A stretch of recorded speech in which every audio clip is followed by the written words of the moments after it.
मित्रांनो, व्हिडिओचं शीर्षक पाहून आपण नक्कीच दचकला असाल की लक्ष्मण बेर्डे यांचं निधन तर 2004 सालीच झालेलं आहे।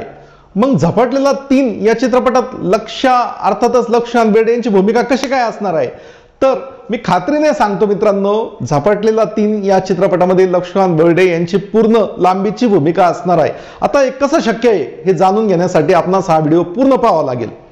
1993 साली आलेला झपाटलेला चित्रपट आणि त्यातील महेश कोठारे, लक्ष्मण बेर्डे, विजय चव्हाण, तात्या विंचू, दिलीप प्रभावळकर यांच्या अतिशय जबरदस्त भूमिका होत्या आणि मराठी प्रेक्षकांनी हा चित्रपट अतिशय डोक्यावर घेतलेला होता। हा चित्रपट थोडक्यात मराठी चित्रपटांमधला एक ब्लॉकबस्टर चित्रपट ठरलेला होता आणि याच चित्रपटाचं यश एनकॅश करण्यासाठी पुन्हा एकदा 2013 साली महेश कोठारे यांनी झपाटलेला 2 या चित्रपटाची निर्मिती केली होती। या चित्रपटात देखील आदिनाथ कोठारे यांची प्रमुख भूमिका होती आणि तात्या विंचू या चित्रपटात देखील आपल्याला दिसलेले होते। मित्रांनो, हा चित्रपट देखील प्रेक्षकांनी डोक्यावर घेतलेला होता आणि या सिरीज मध्ये आता झपाटलेला 3 या चित्रपटाची घोषणा 1 आठवड्यापूर्वीच महेश कोठारे यांनी केलेली असून लवकरच या चित्रपटाच्या शूटिंगला सुरुवात होत आहे।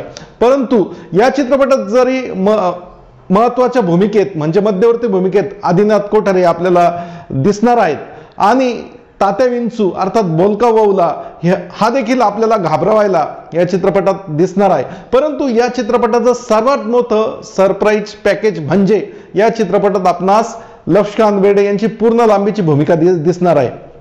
मित्रांनो, आता लक्ष्मण बेर्डे यांचं तर 2004 सालीच निधन झालेलं आहे, तरी देखील महेश कोठारे यांनी सांगितलं आहे, खुद्द महेश कोठारे यांनी सांगितले आहे की आर्टिफिशियल इंटेलिजन्सच्या मदतीने लक्ष्मण बेर्डे यांची भूमिका या चित्रपटात साकारण्यात येणार आहे आणि मराठी प्रेक्षकांसाठी हा एक सरप्राईज पॉइंट ठरेल आणि हा चित्रपट या वर्षाअखेरीसच रिलीज होणार आहे।